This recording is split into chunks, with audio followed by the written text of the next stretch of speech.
Bum bum bum bum bum bum bum bum bum bum bum bum bum bum bum bum.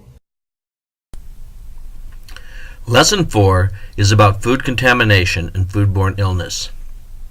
Lesson 5 is about reporting hygiene hazards. Both of these lessons are included in this presentation. Let's review the following terms. A contaminant is a physical, chemical, or microbiological substance that gets into food that might make food unsafe to eat. Contamination is when a contaminant gets into food. Cross-contamination is when microorganisms are transferred from one place to another. Potentially hazardous food is a food that needs to be kept at a certain temperature to prevent microbiological growth. And foodborne illness is also known as food poisoning, and it's an illness that's transmitted by eating contaminated food. Sometimes food can become inedible, which means you're not able to eat it. This can happen through damage, deterioration, spoilage, contamination, or by being past their use-by dates. Food can be damaged, such as cracked eggs, ripped packages, or dented cans. Food can deteriorate when they're no longer fresh. Vegetables can wilt. Food can grow mold or begin to rot. Food can be spoiled, such as when a piece of fruit gets a bruise, or there's a soft spot on a banana. And food can be contaminated when a physical, chemical, or microbiological substance gets into the food. Food can be out of date when it has passed its use-by date. Use-by dates are put on foods that have limited time to be safe to eat. Food that has passed its use-by date should not be eaten and should be thrown away. Food that has a shelf life of less than 2 years requires a best before date. Best before dates are not the same as use-by dates. Food can still be eaten after the best before date without making you sick, but it may lose some of its quality. Most food will last beyond the best before date if they're stored properly. Most food spoilage is caused by enzymes, mold, and microorganisms. Enzymes occur naturally in living things and speed up the process of ripening or deterioration by breaking down the cell structure.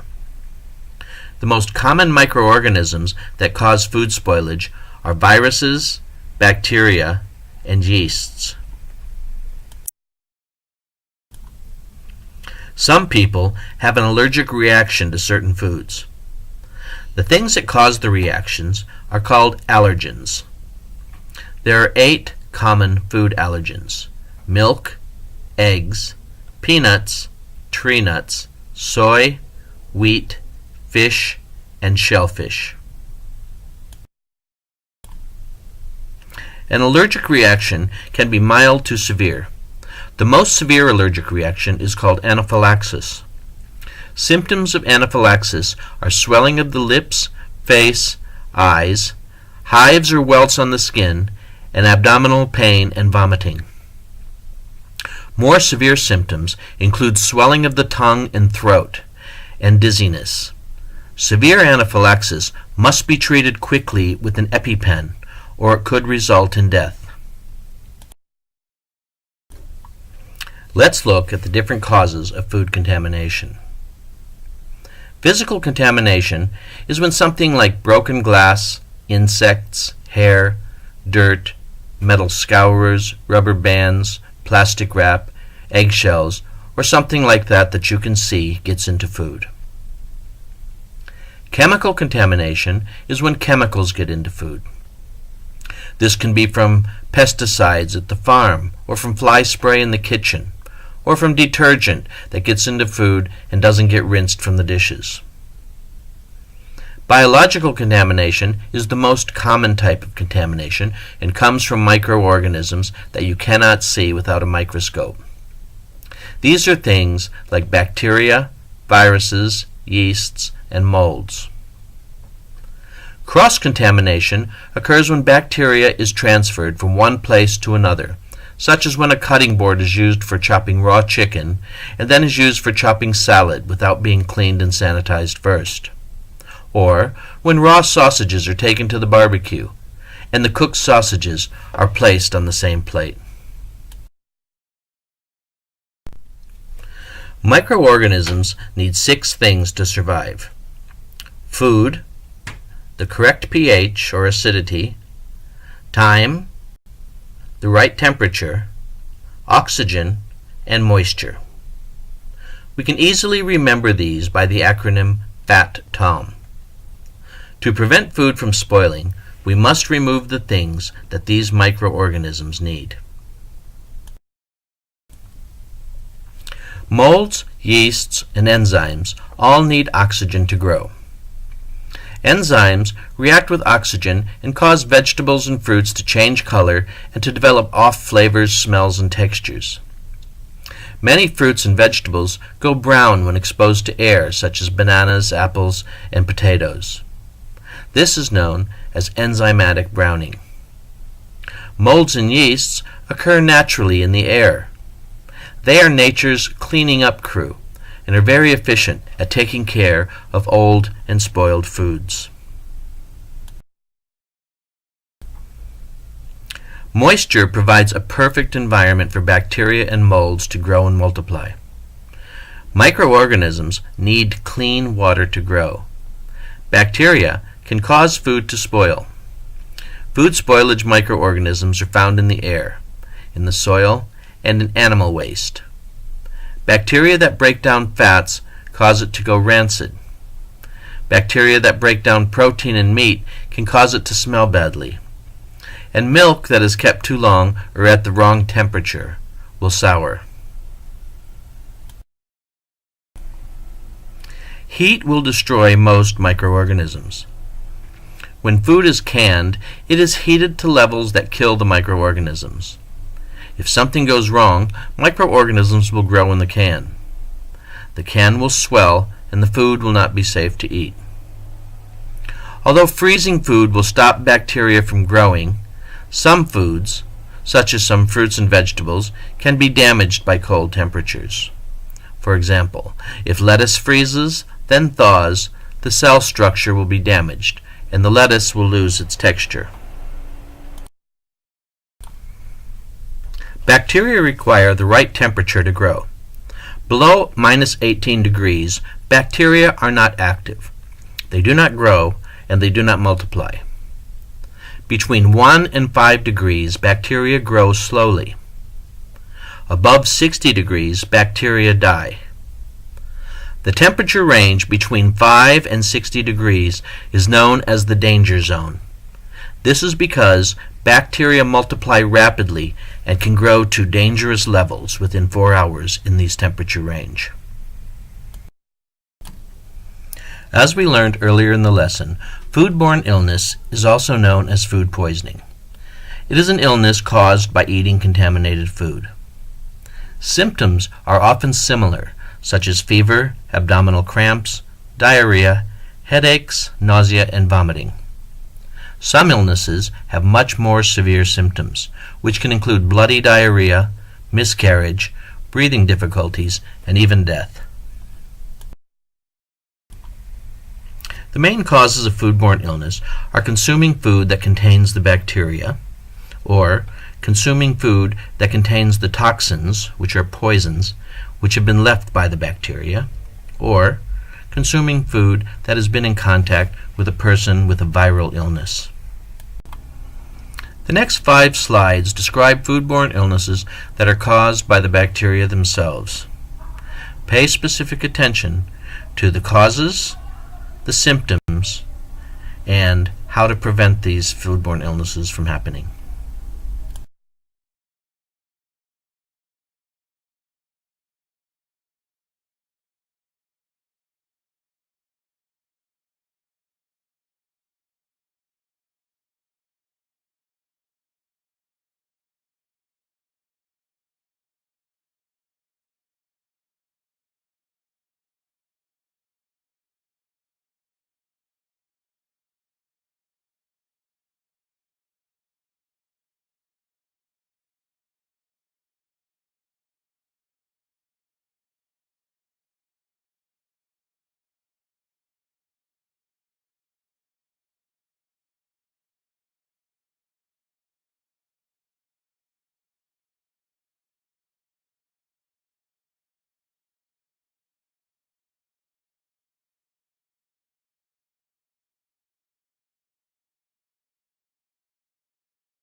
The next 4 slides describe illnesses that are caused by the toxins that are left behind from the bacteria.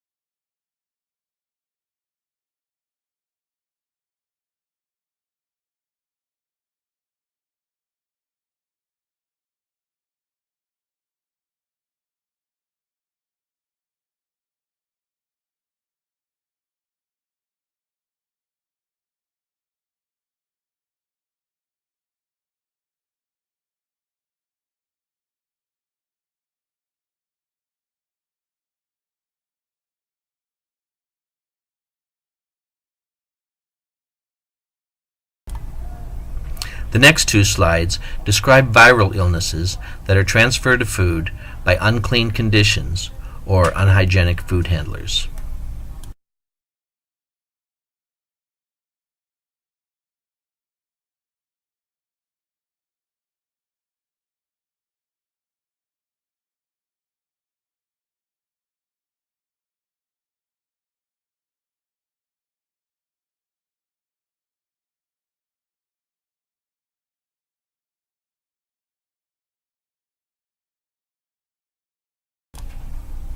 Preventing food poisoning is always better than treating it.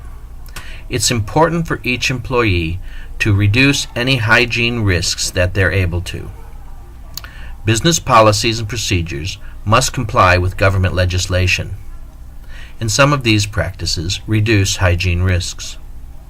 Using disposable gloves, using bright blue Band-Aids to cover cuts and sores, and of course washing hands thoroughly and regularly all contribute to good hygiene. Congratulations! You've completed Lesson 4, Food Contamination and Foodborne Illness. Please continue on to Lesson 5, where you'll learn about the importance of reporting hygiene issues.